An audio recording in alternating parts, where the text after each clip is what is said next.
Hey guys, welcome back to the Oilers Rundown. Got some really crappy news this morning. Connor McDavid and Derek Ryan have both tested positive for COVID. They haven't officially been placed in COVID protocol yet. They will be doing additional tests.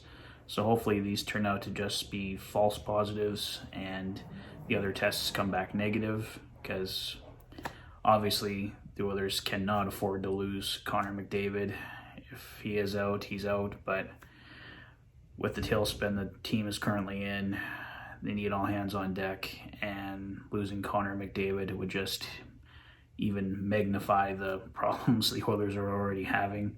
Derek Ryan's another center that they can't afford to go down. That currently leaves Leon Draisaitl, Ryan McLeod, Kyle Turris, Devon Shore, and I believe Colton Sevier could also jump in there. We could possibly see Cooper Marody called up from Bakersfield.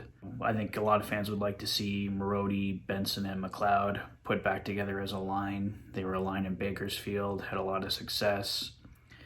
Hasn't really been given much of an opportunity here in the NHL, so I think a lot of fans would like to see that happen. Another player we could see called back up from Bakersfield, of course, is goaltender Stuart Skinner. Jason Gregor of Oilers Nation and TSN 1260 put out an article on that this morning.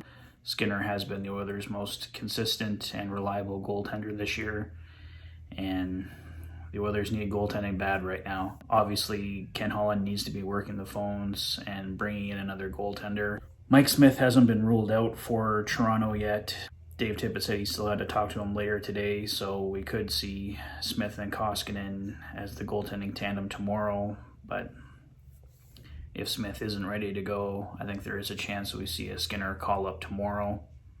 The Oilers do only have the 2 games over the next 2 weeks, so they might just roll the dice if Smith is ready to come back and just go with Smith and Koskinen for those 2 games and keep Skinner down. But like I said, a lot of people want to see Skinner brought back up and for the Oilers to go with him for the next while until a trade can be made. Elliot Freeman appeared on Donnie and Dolly in Vancouver today, and he made it known that he believes changes are being discussed. Whether they're going to be put in place, we'll have to wait and see. But as of now, the belief is that the Oilers are discussing making big changes. I still think we're probably going to get a trade before Dave Tippett is fired, but if the Oilers do lose in Toronto tomorrow, and especially if it's another bad loss, things aren't looking good, so we might have an eventful Thursday. We'll see what happens. The Oilers will be getting Zack Kassian back tomorrow. He's out of COVID protocol, so he will be joining the lineup. So that'll fill one of the holes if Connor McDavid and Derek Ryan are out of the lineup. But to this point, Zack Kassian really hasn't been a difference maker for the Oilers, not in any consistent way anyway, so I don't know if it'll make much difference at all whether he's in the lineup, but hopefully it does for the Oilers' sake.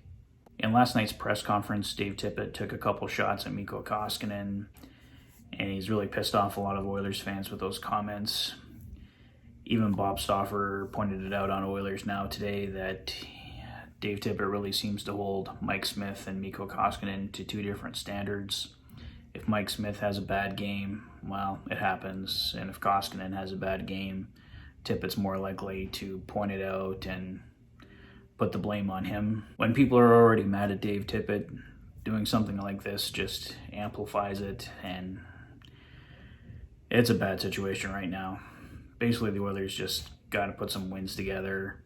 Ken Holland has to get working the phones, and changes have to be made here. That's all for now, guys. Just wanted to give you those updates, and yeah, let me know what you think in the comment section below.